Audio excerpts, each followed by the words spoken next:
जुन्या Haregaon railway ट्रॅकवरच RTO इमारत उभारली. श्रीरामपुरात बेकायदेशीर बांधकाम, मुरुम उपसा व वीज चोरीचे गंभीर आरोप. श्रीरामपूर शहरातील उपप्रादेशिक परिवहन कार्यालय आरटीओ श्रीरामपूरच्या वाहन चाचणीसाठी उभारलेली भव्य इमारत आता गंभीर वादाच्या भोवऱ्यात सापडली आहे. ही इमारत थेट जुन्या हरेगाव रेल्वे ट्रॅकवरच उभारली असल्याचा धक्कादायक आरोप नागरिकांकडून करण्यात येत आहे. माहितीनुसार गेल्या 2 वर्षांपासून सुरू असलेलं हे बांधकाम ग्रामपंचायतीकडून कोणतीही अधिकृत परवानगी न घेता पूर्ण करण्यात आले आहे. आवश्यक प्रशासकीय मंजुरीशिवाय उभारलेली ही वास्तू नियमांचे उघड उल्लंघन असल्याचे बोलले जात आहे. विशेष म्हणजे एमएसईबीचे अधिकृत कनेक्शन नसतानाही येथे वीज वापर सुरू असल्याने वीज चोरीचाही संशय व्यक्त होत आहे.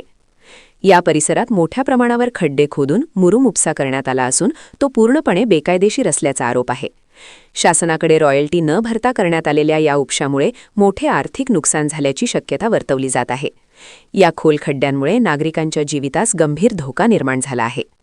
महत्त्वाचे म्हणजे आरटीओ कार्यालयात 7 तालुक्यांतील वाहन मालक व चालक मोठ्या प्रमाणात येत असतात. अशा ठिकाणी सुरक्षेची पायमल्ली होत असल्याने प्रशासनाच्या कार्यक्षमतेवर प्रश्नचिन्ह निर्माण झाले आहे. दरम्यान रेल्वे प्रशासनाने यापूर्वी अतिक्रमणाच्या नावाखाली गरिबांची घरे व लहान आस्थापने हटवली होती. मात्र त्याच जुन्या हरेगाव रेल्वे ट्रॅकवर उभारलेल्या या मोठ्या प्रकल्पाकडे दुर्लक्ष का, असा संतप्त सवाल नागरिक विचारत आहेत. रेल्वे विभाग या प्रकरणात स्टे देणार का किंवा संबंधित मालमत्ता जप्त करणार का, याकडे लक्ष लागले आहे.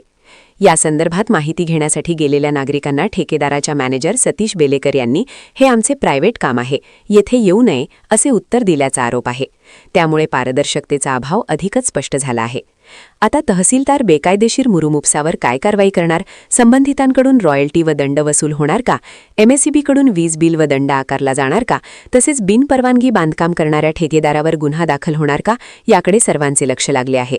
शहरातील नागरिकांनी या संपूर्ण प्रकरणाची सखोल चौकशी करून दोषींवर कठोर कारवाई करण्याची मागणी केली असून कायद्याचा धाक फक्त सर्वसामान्यांसाठीच का, असा संतप्त सवालही उपस्थित केला जात आहे.